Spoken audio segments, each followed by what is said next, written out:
الله عليه وقال النبي صلى الله عليه وسلم من لم يهتم بأمور المسلمين فليس منهم صدق رسول الله صلى الله عليه وسلم. அளவற்ற அல்லாஹ்வும் நிகரற்ற அன்புடையவனுமாகிய அல்லாஹ் தஆலாவின் திருப்பெயரால் இந்த குதுபா பிரசங்கத்தை ஆரம்பம் செய்கின்றேன். அந்த அல்லாஹ் தஆலா தனித்தவன், இணை துணையற்றவன். அவனுக்கு நிகராக இந்த பிரபஞ்சத்தில் எந்த ஒன்றும் இல்லை என்று நான் சாட்சி கூறுகிறேன். இந்த பிரபஞ்சத்தை மிகவும் நேர்த்தியாக படைத்து அதில் பல கோடிக்கணக்கான படைப்பினங்களை படைத்து அந்த படைப்பினங்களுக்கு மத்தியில் மிகவும் சிரேஷ்டமான உன்னதமான படைப்பாக மனிதனை படைத்து அந்த மனிதனுக்கு நேர்வழி காட்டுவதற்காக காலத்துக்கு காலம் நபிமார்களை அனுப்பிய அல்லாஹ் தஆலாவுக்கு புகழ் அனைத்தும் அல்ஹம்துலில்லாஹ்.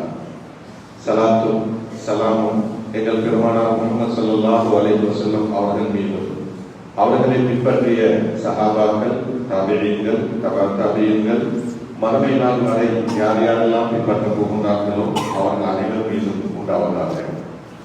புனிதமான ஜும்மா கடமையை நிறைவேற்றுவதற்காக அல்லாஹ் தஆலாவின் மாளிகையில் ஒன்று கூடியிருக்கும் அல்லாஹ் தஆலாவின் நல்லடியார்களே, தக்வாவோடு நடந்து கொள்ளுமாறும் அல்லாஹ் தஆலாவும் அவனது தூதர் முஹம்மது ஸல்லல்லாஹு அலைஹி வஸல்லம் அவர்களும் எவற்றை எல்லாம் ஏவியிருக்கின்றனோ அவற்றை முடியுமான அளவு எடுத்து நடக்குமாறும் எவற்றை எல்லாம் தடுத்து விலகி இருக்கின்றனரோ அவற்றிலிருந்து முற்றாக விலகி நடந்து கொள்ளுமாறு முதலில் எனக்கும் பின்னர் உங்களுக்கும் வசியத்தினும் அன்பு உபதேசம் செய்கின்றேன்.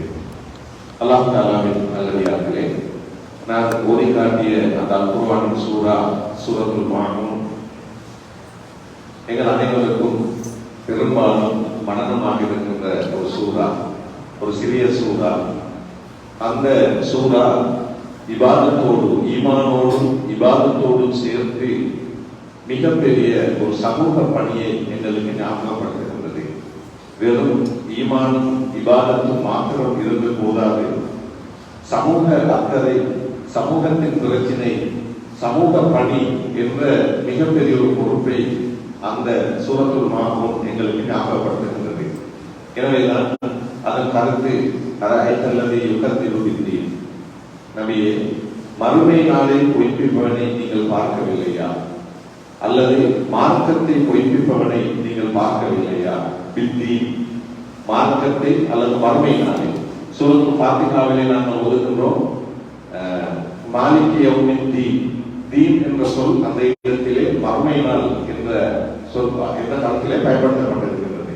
எனவேதான் மார்க்கத்தை பொய்ப்பிப்பவன் அல்லது மறுமை நாளை பொய்ப்பிப்பவனை நீங்கள் பார்க்கவில்லையா அப்படின்னா ஈமான். அப்ப ஈமானுக்கு முரணான விடயம்.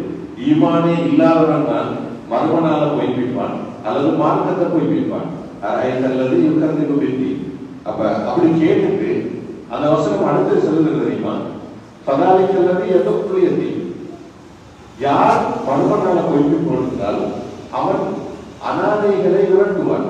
எதற்குரியதி வலாயஹுது அலா தஆமில் மிஸ்கீன், ஏழைகளுக்கு உணவளிக்க தூண்டவும் மாட்டான்.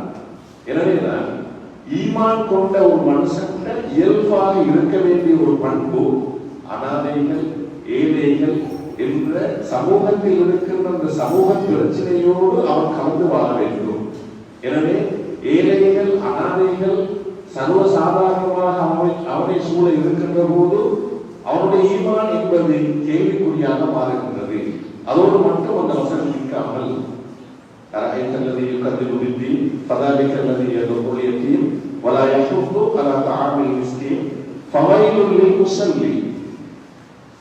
வைலுல் என்ற அந்த சொல் தொழுகின்றவன் நாசமாக போகட்டும், அல்லது வயல் என்ற நரகம், தொழுகின்றவனுக்கு வயல் என்ற அந்த நரகம் தான் கிடைக்கும். ஃபவைலுல் லில் முஸல்லி, தொழுகின்றவன் நாசமாக போகட்டும், அல்லது தொழுபவனுக்கு வயல் என்ற நரகம். எப்படி தொழுகிறவன்? ஃபவைலுல் லில் முஸல்லி அல்லதீனஹும் அன் ஸலாத்திஹிம் சாஹூன், தொழுகையில் அவன் பொழுதுபோக்கிறான். எனவே பொதுவாக நாங்கள் பேசுற பகுதி தொழுகையில பொழுதுபோக்காக, பக்குவமாக, அழகாக தொழுகைக்குரிய அந்த சக்திகளை பேணி தொடாம பொழுதுபோக்காக தொழுகிறது ஒரு விளக்கம்.